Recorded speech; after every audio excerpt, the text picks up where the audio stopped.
되게 이제 중요한 거거든요. 우리가 저는 이 욥기를 보면서 인생을 배운다 이런 생각을 해요.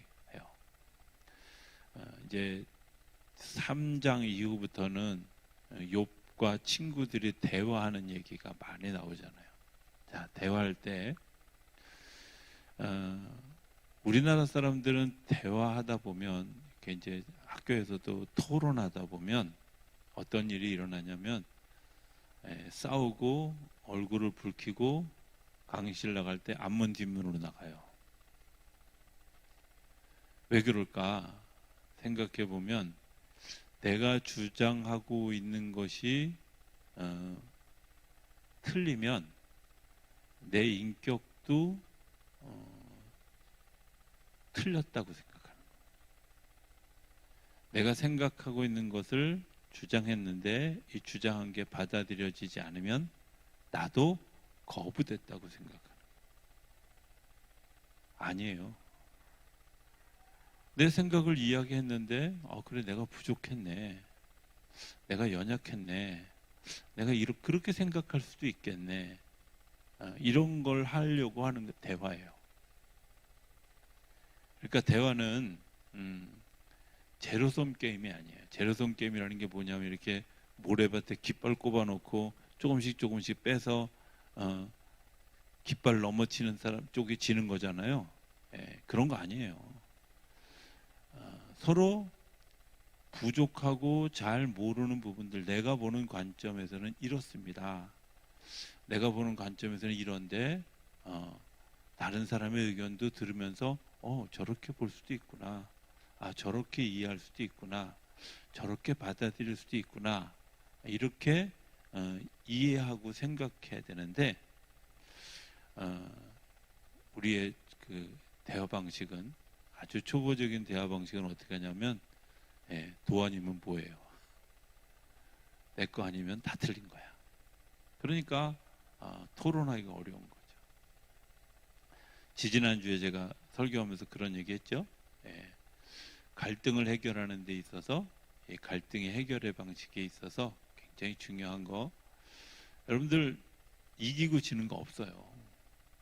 그냥 내가 지금 생각하고 있는 것들을 이야기하다 보면 그것 때문에 진리를 깨닫게 되기도 하고, 그리고 상대방을 이해하게 되기도 하고, 그리고 길을 찾기도 하고, 아멘 할 때까지 제가 밤새도록이라도 말을 바꿔서 하려고 그래요. 그런데 굉장히 중요한 거잖아요. 하나님과 나와의 대화도 마찬가지거든요. 하나님과 나와의 대화도 하나님이 우리에게 질문하시는 질문, 예를 들면 아담에게 아담아 내가 어디 있느냐 이렇게 물으시는 질문에 대해서 주님이 우리에게 야단치려고, 또 혹은 우리에게 네가 죄를 지었으니까 정죄하려고 그런 게 아니거든요.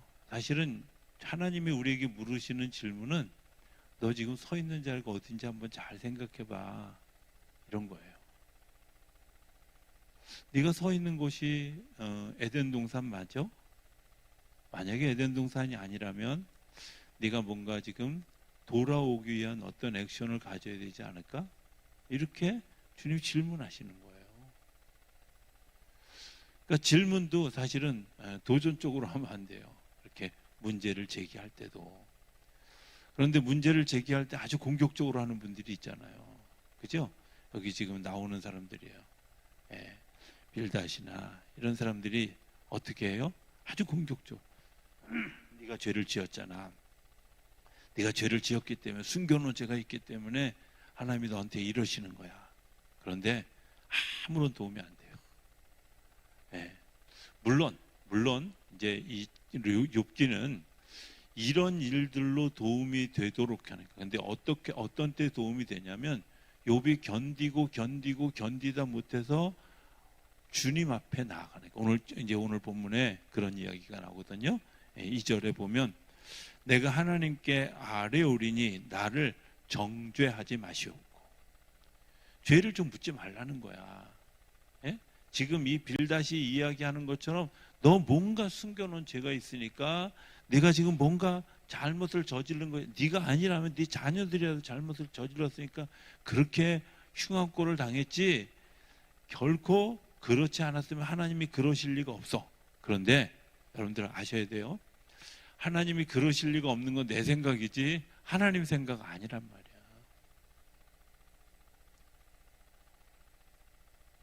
자, 우리 한번 하나님 생각이 뭔지 내 생각이 뭔지를 한번 이렇게 유추해 봅시다. 자, 우리 한번 죽을 때 내가 어떻게 죽었으면 제일 복된 죽음일까요? 다 다를 거야 아마. 그렇죠? 예.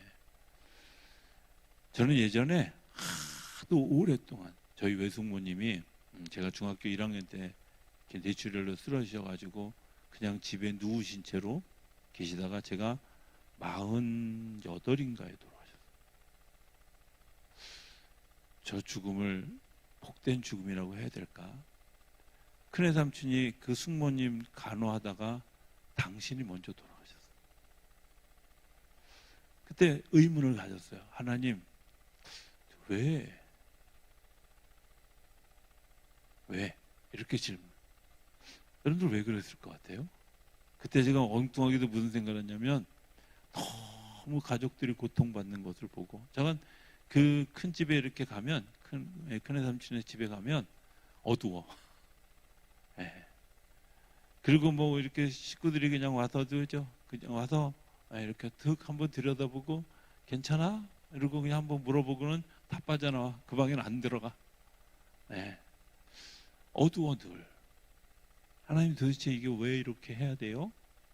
왜 저분이 이렇게 30년 넘는 시간 동안 저렇게 살아 계셔야 될까요? 이렇게 질문해 보세요. 그러면서 제가 생각할 때는 차라리 그냥 벼락 맞고 단방에 죽는 게 축복일지도 몰라. 이런 생각을 했는데 한번 어디 가서 그런 소리 했다가 얻어 맞을 뻔했어요. 그건 또 아니잖아. 그죠? 생각이 우리 다 다르단 말이에요. 그러나 그런 생각들이 맞고 틀리고의 문제가 아니라 내가 하나님과의 생각을 맞춰가는 과정이어야 된다. 과정이어야 된다. 그래서 대화가 되게 중요한 거죠. 욥이 코너로 물려서 이제 오늘 본문에 나오는 것처럼 하나님 정죄하지 마시고 그 뒤에 뭐라고 얘기하냐면 나와 더불어 무슨 까닭으로 나와 더불어 변론하시는지 제게 알게 해주세요 하고 하나님께 호소해요. 도대체 하나님 생각이 뭐예요? 하나님 저 좀 가르쳐 주세요. 자, 오늘 얘기하려고 하는 거 두 가지예요. 간단하게 해보죠. 첫 번째는 하나님 저 억울해요, 이런 거죠. 그죠? 억울해요. 여러분들 억울할 때 어떻게 해야 될까요? 억울하면 삼각지에 가서 이렇게 피켓 들고 이렇게 하셔야 되나요? 국회 앞에 가서 이거 하셔야 되나요? 때로는 그럴 수 있죠.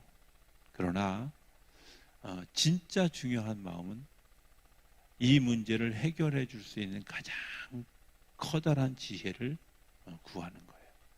커다란 지혜를. 그게 뭐예요? 하나님께 지혜를 구하는 거예요. 저는 위기를 겪으면 제일 먼저 하는 일이 있는데 그게 뭐냐면 공부하는 거예요. 위기를 겪으면 제일 먼저 하는 일이 뭐라고요? 공부해요. 왜냐하면 이런 위기를 겪게 되어졌을 때 내가 지금까지 가지고 있던 지식으로는 이거를 극복할 수가 없어. 그래서 이 지식만 가지고 안 될 것 같아서 공부해요. 예를 들어서 이제 코로나가 왔어요. 정체불명의 이 코로나가 왔는데 어찌 해야 될까? 사람들은 막 전망하면서 우리는 다시 일상으로 못 돌아갈지도 모릅니다. 그랬어요. 그죠? 기억하세요? 네. 저만 기억력이 좋은 것처럼. 일상으로 아직 못 돌아갔어요. 다 마스크 쓰고 있잖아, 지금. 몇 분 빼고는. 아직도 일상으로 못 돌아갔어. 자, 그러면 이 일상으로 못 돌아갔던 과거의 역사적 사건들이 뭐였을까 하고 돌아보니까 유럽의 흑사병이라든지 이런 것들이 유행해 가지고 많은 사람들이 죽었어요. 이 많은 사람들이 죽은 것 때문에 어떤 일들이 일어났을까? 역사에서 어떤 일들이 일어났을까 하는 것들을 이렇게 반추해서 공부를 시작하게 됐어요. 흑사병이 일어나고 그것이 유럽 전체를 확 뒤집고 난 다음에 일어난 사건이 뭐냐면 종교개혁이에요. 아이러니컬하게도 이 사람이 죽고 난 다음에 종교개혁이 일어났어요. 왜 그랬을까요? 이런 거예요. 흑사병으로 인해서 사람들이 이제 다 죽었는데 기독교적 전통 안에서는 결혼식과 장례식은 사제가 하는 게 맞다라고 하는 게 기독교 전통의 생각이에요. 그래서 이유가 어찌됐든 사제가 장례식을 해야 되고, 그리고 사제가 그 결혼식을 해야 돼서 미국의 라스베가스에 가면 아주 조그만 교회들이 되게 많아요. 왜 많으냐면 거기서 만나서 연애해서 우리 결혼하기로 작정했어요. 그런데 줄에 설 사람이 없잖아. 그런데 그 작은 교회 가면 줄에 설 것을 늘 대비하고 준비하고 있는 목사님들이 계신 거예요. 그러니까 이게 아니면, 목사의 사인이 없으면 정부에서 혼인신고를 안 받아줘. 그런데 장례식도 마찬가지거든요. 장례식도 사제들이 해야 되는데, 중요한 건 그 흑사병으로 인해서 사제들도 죽었고, 사제들이 환자들을 돌보다 같이 죽기도 했어요. 그러면서 사제들이 많이 죽어서 절대적인 숫자가 부족하게 된 거예요. 그러니까 조금 성경을 아는 사람들을 다 이 사람 저 사람 속성으로 사제를 시킨 거야. 신부를 시킨 거야. 그때는 뭐 목사라는 개념이 없었으니까 제가 사제라고 표현하는 걸 좀 이해하세요? 사제들을 시킨 거예요. 근데 그때까지 성경은 어떤 언어로 되어 있었냐면 라틴어로 되어 있었어요. 라틴어는 누구만 공부하냐면 사제들만 공부하는 건데, 그 많은 사제들 중에서도 라틴어를 잘 모르는 사람들이 많이 있었어요. 여러분들 유럽 여행 가보면 아는데, 유럽 여행 가면 막 위에다가 뭐 천지창조 그림도 있고 예수 그림도 있고, 그림 있는 거 보셨죠? 그냥 뭘 잘 몰라도 그냥 보셨다고 생각해. 그래요. 지금 못 갔으면 이제 나중에 가서 보면 되지. 어찌됐든 그거 왜 해놨냐면, 성경을 모르니까, 라틴어로 되어 있으니까 모르니까, 사제가 오늘은 하늘 쳐다보면서 네, 오늘은 천지창조에 대해서 공부하겠습니다. 그리고 이야기를 시작한 거야. 이해되세요? 오늘은 부활 사순절이니까 예수님의 순환에 대해서 우리 같이 얘기해 봅시다. 그리고 예수님의 순환 그림을 보여주는 거예요. 그리고 거기에 대해서 설명하기 시작. 그래서 이제 가는 성당마다 거의 똑같은 그림들이 다 있어.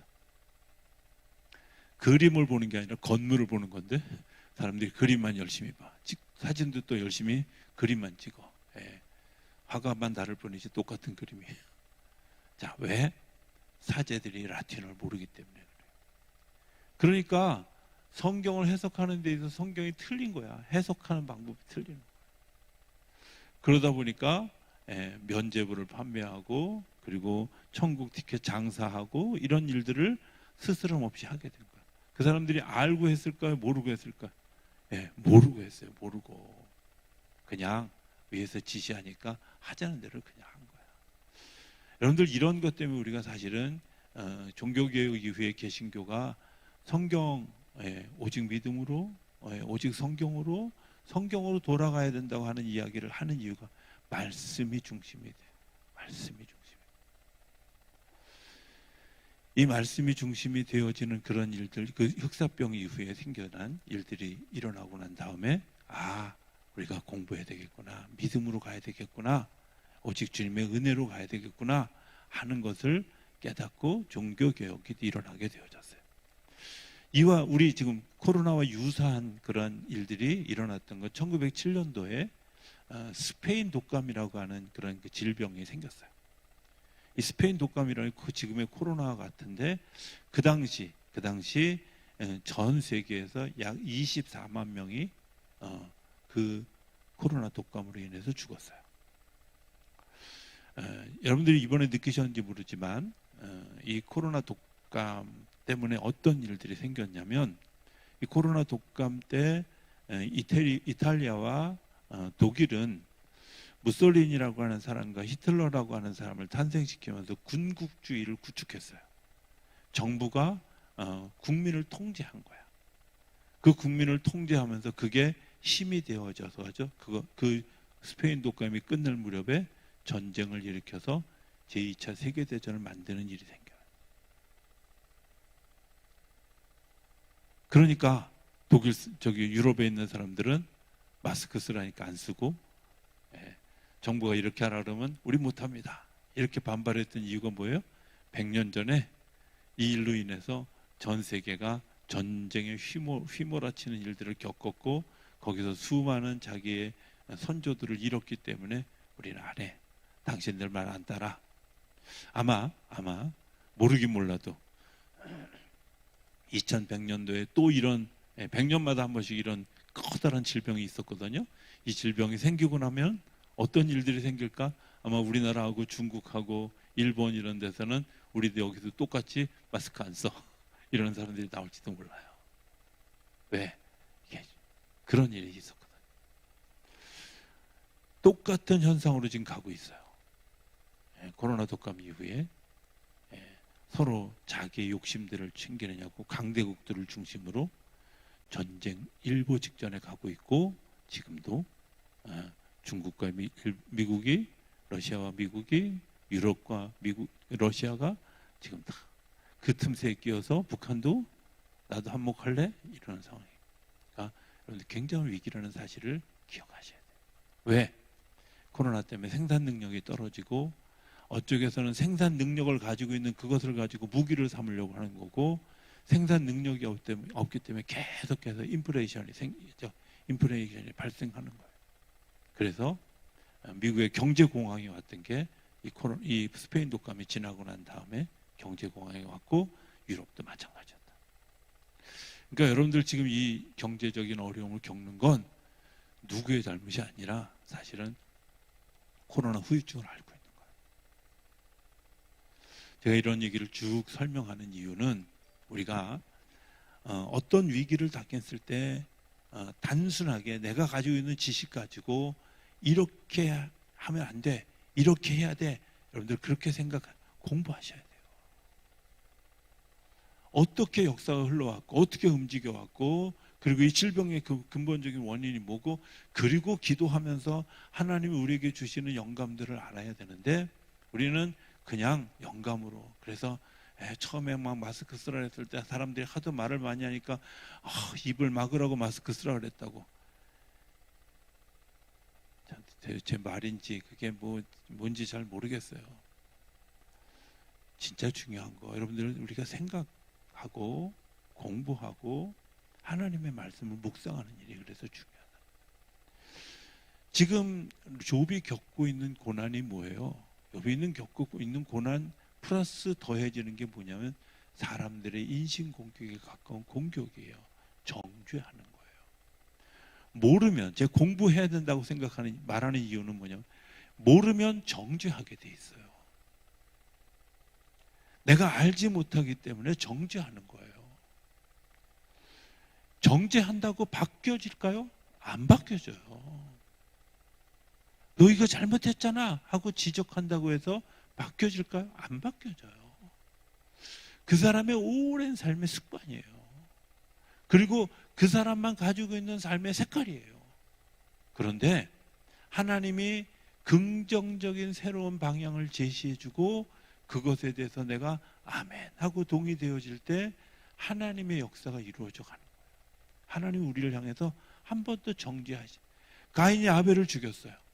아벨을 죽였는데 하나님이 물으시는 질문, 너 아벨 왜 죽였어? 이렇게 물으시지 않으셨어요. 하늘에서 분명히 가인이 아벨을 죽이는 걸 보셨어요. 그런데 가인에게도 여전히 하나님은 온화한 미소를 띠면서 내 아우 아벨이 어디 있니? 이렇게 물으셨어요. 하나님의 질문법을 여러분들 우리 좀 배워야 돼요. 이게 왜 이렇습니까? 왜 이렇게 안 됐습니까? 뭔가 좀 숨겨놓은 게 있지 않습니까? 이러면 곤란하다는 거예요. 진짜 중요한 건 대화가 되어줄 수 있는 질문을 할 수 있어야 돼요. 그리고 그 대화를 통해서 진취적인 다음 것을 준비할 수 있는 일들이 이루어져야 되는데, 지금 욥이 그게 안 되니까 하나님을 향해서 뭐라 그래요? 하나님, 정죄하지 마시고요, 저한테 이런 어려움이 왜 왔는지 좀 가르쳐 주세요. 알게 해주세요. 우리 마지막에 찬송 불렀죠? 오 사랑의 예수님, 내 마음을 곧 엽니다. 곧 들어와 나와 동거하며 내 삶이 되달라고. 내 생명, 주님이 좀 내 처지에 오셔서, 주님 이럴 때 도대체 어떻게 해야 되는지, 내가 이럴 때 어떤 생각을 해야 되는지, 어떤 처방을 해야 되는지 좀 가르쳐 주세요 하고, 가르쳐 주세요. 처음 목회를 나가서 제가 얼마나 제가 저렇게 교만을 떨었는지 몰라요.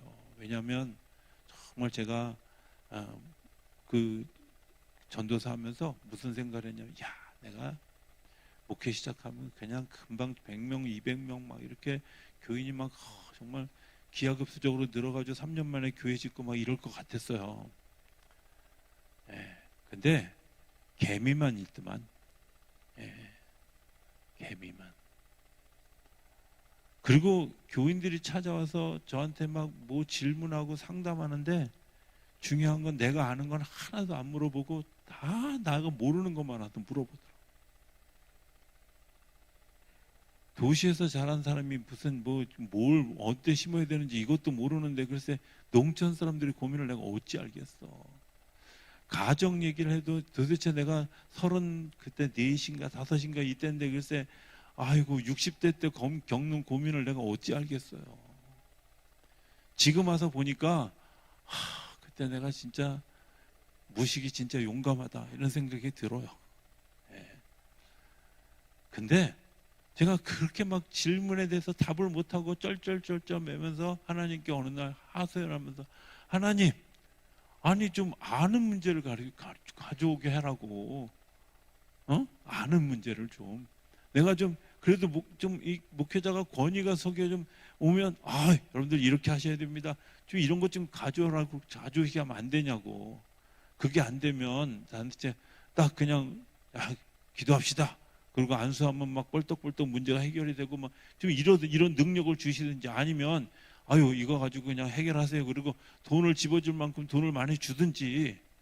됐다 안 주면서 도대체 뭐 하라고 그러냐고 막 그렇게 따졌더니 하나님이 그러시는 거예요. 일단 첫 번은 침묵하고 난 다음에 나중에 한참 있다 야, 네가 그런 것도 모르면, 모르지 않으면 네가 기도하겠니? 너같이 건방진 애가. 네가 그렇게 다 알면 공부하겠니? 너같이 건방진 애가. 이런 마음이 해요. 하나님 우리 책망하시는 게 아니라 어떻게 한다고요?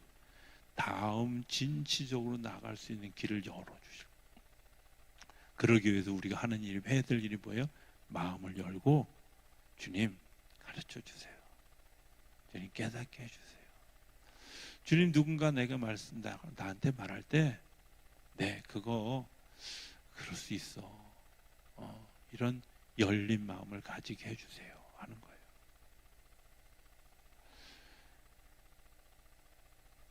저는 우리 시대를 살아가면서 정말 그 힘든 과정들을 저는 겪고 있다고 생각하는데, 그 힘든 과정에 겪는 가장 중요한 일이 뭐냐면요, 막혀 있는 거예요. 열지 않는 거예요. 생각을 열지 않는 거예요. 자, 제가 오늘 우리 은빛반 성경 공부하면서 제가 그런 얘기 했거든요. 어디서부터 이 문제를 접근해 가야 될까 하는 거를 제가 이제 고민했던 때가 있어요. 우리 아이 하나가, 이제 셋 중에 하나가 학교에서 집단 폭력을 겪었어요. 진짜 처참하더라고요. 진짜 막 이 화가 머리끝까지 나고, 내 이 11명을 다 감옥에 안 집어넣으면 내가 성을 간다, 막 이런 정도의 마음을 가질 정도로 분노가 막 치솟더라고요. 제가 그런 얘기 하니까 올해 은퇴하는 목사님이 당신이 학교 폭력 겪었던 이야기 하면서 자기는 지금도 그때 그 꿈을 꾸고 그때 그 꿈을 꾸면 지금도 식은땀이 흐른다. 단순한 문제 아니에요. 그런데 그 문제의 해법은 뭘까요? 제가 그때 이후로 되게 많이 공부하면서 기도하면서 해법을 고민해요. 왜 그런지 아세요? 제가 이제 찾은 거 몇 개만 이야기하면, 첫 번째는 아이들이 놀거리가 없는 거예요. 놀거리가. 특히 무슨 놀거리가 오면 같이 노는 놀거리가 없어요.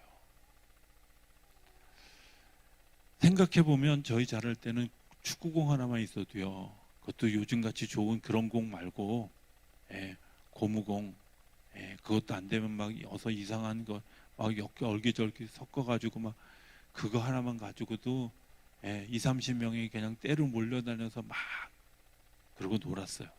근데 지금 청소년들은 아니에요. 같이 안 놀아. 따로 놀아. 또 부모들이 공부해야 된다고 또 다 활동을 제한해. 그런데 사람에게는 그런 그 놀아야 되는 욕구들이 있어. 이 욕구들을 해결할 데가 없으니까 뭐예요? 지금 그 아이들이 하는 폭력은요, 사실은 놀이에요, 놀이. 그들이 이것에 대해서 죄의식이 없는 이유가 촉법소년이기 때문에 그런 것은 한참 좀 지나간 애들이고요. 자기 놀이로 생각한다니까. 애들 때리고, 애들 협박하고, 뭐 심부름시키고 이런 거 놀이에요. 기억하세요? 제가 학교 다닐 때, 여러분들은 어떤지 모르지만 우리 학교 다닐 때 저는 학교가 되게 멀었어요. 한 3km, 4km 정도 됐어요. 그러니까 가방이 제일 무거운 거라. 그래가지고 맨날 동네에서 모여가지고 친구들끼리 모여서 3, 4, 5 모여 가위바위보 해. 가방 들어주기. 근데 이 쾌감이 이게 아주 장난이 아니야. 가방 안 들을 때. 가방 들을 때는 또 얼마나, 근데 그게 놀이였어요. 가위바위보면 생략하고 지금 놀이하는 거야, 애들은. 그러니까 이 아이들이 자기들이 가지고 있는 욕구, 놀이에 대한 어떤 그런 이런 것들이 충당이 안 되니까 그렇게 하는 거예요.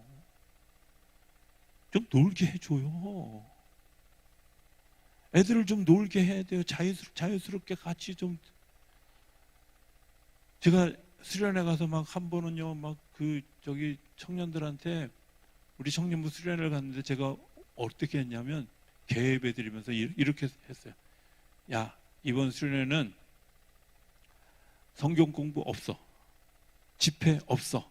계획회 끝나고 갈 때 폐예배 딱 드리고 갈 거야. 2박 3일, 그 대신 2박 3일 동안 니네들 하나가 돼서 안 가면 다 걸어와. 잘 놀아. 어울려서 놀아. 그래가지고 우리 대천해수욕장으로 갔는데요. 그 때볕에 대천해수욕장에서 주야장장 축구만 하다 왔어. 근데 그 친구들이 그 교회 중추가 되어줬고 지금도 팀워크. 수련회 할만 하잖아. 그죠?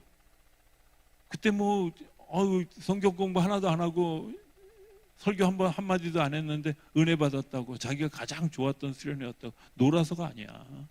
자기들이 기억에 남는 수련회. 왜? 우리가 놀지 못하기 때문에 놀잇감을. 어른들 가운데도 그런 사람들이 있잖아요. 입만 열면 막 판단하고 자기 주장하고 막 이러면서 자기 의의를 막 드러내는 사람들이 있잖아요. 생각해 보면요, 그분들 이렇게 잘 들여다보면 그분들이 놀아본 경험이 없어요. 놀아본 경험들이. 어서 자기 주장을 경험해 본 적이 없어요. 우리가 근본적인 문제를 해결하지 못하면 안 되는데, 그래서 욥은 뭐라 그래요? 하나님 가르쳐 주세요. 가르쳐 주세요. 공부해야 하고 가르쳐 달라고 주님께 요청하셔야 돼요. 문제가 어려워지면, 문제가 닥쳐지면 이거 어떻게 해야 될까?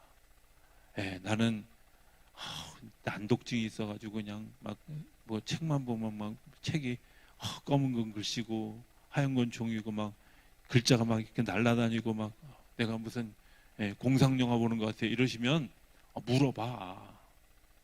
믿을 만한 사람한테 물어봐요 좀.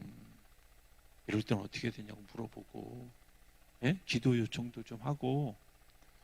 사실은 그래야 되는데 지금 그러지 않는 거죠. 그러니까 사람들이 자기 수준에서 공경만 해야 되는 거예요. 정죄하는 거예요. 이 정죄가 결국은 하나님을 향해서 고개를 돌리기는 했지만 중요한 것은 이 정죄는 사람의 뼈를 상하게 하고 마음을 더 강박하게 하고 힘들게 한다는 사실을 기억하셔야 돼요. 뭐 하지 말아야 된다고요? 여기까지 얘기했는데 뭐 하지 말아야 된다고요? 네, 정죄하지 말고, 죄에 대해서 고발하지 말고, 정죄하지 말고 뭐 하라고요? 하나님께 물으라고, 질문하라고, 공부하라고. 이해되셨어요? 지금 욥이 가지고 있는 가장 중요한 마음은 10장 17절 한번 볼까요? 17절 한번 띄워봐 주실래요? 네. 그가 폭풍으로 나를 치시고 까닭없이 내 상처를 깊게 하시며 나를 숨쉬지 못하게 하시며 괴로움을 내게 채우시는구나.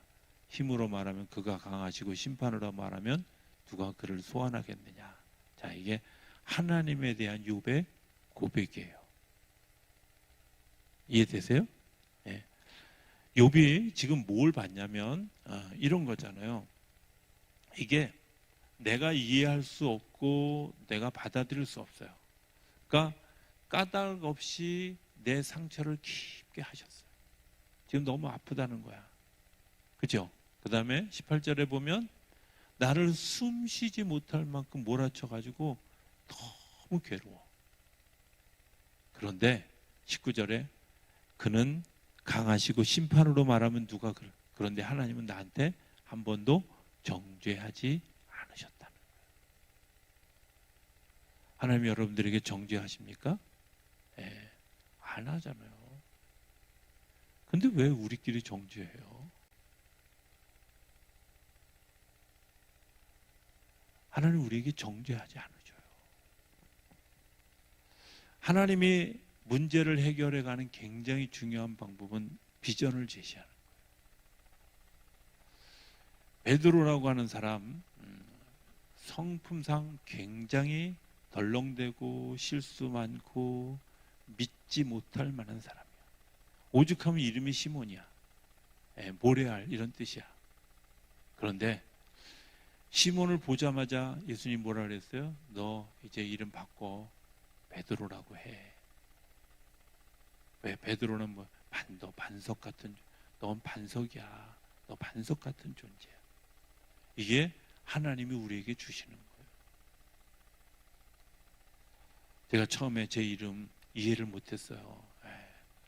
우리 신기한 건 우리 감리교회 우리 지방의 감리사님도 저하고 이름이 똑같지만 사실은 한문은 달라요.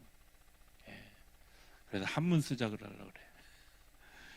왜? 한문으로 하면 제 이름이 제일 좋거든요.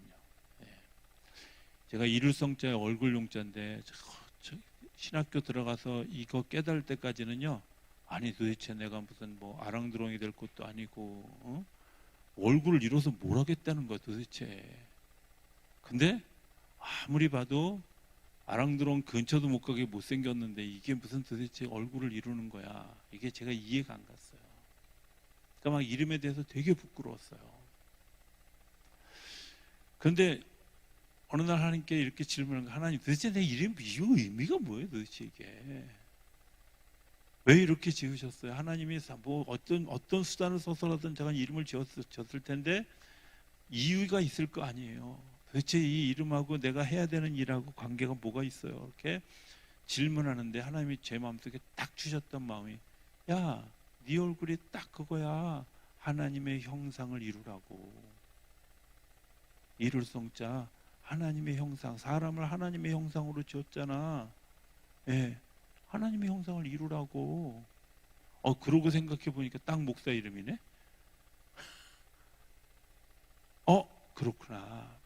내 삶을 통해서 하나님의 형상을 이루어 가야 돼. 이게 질문하는 거예요.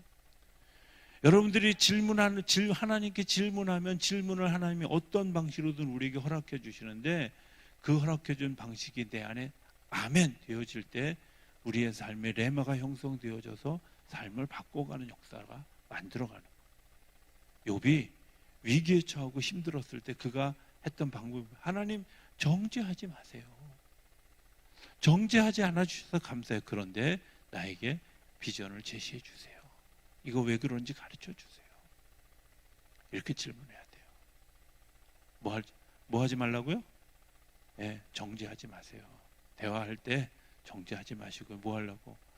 그 사람한테 정말 해주고 싶은 얘기 있으면 기도하면서, 내가 생각할 때 하나님이 너를 이렇게 인도하실 것 같아. 어떻게 그렇게 한번 기도해 보면 어때? 이렇게 이야기를 하면 했지.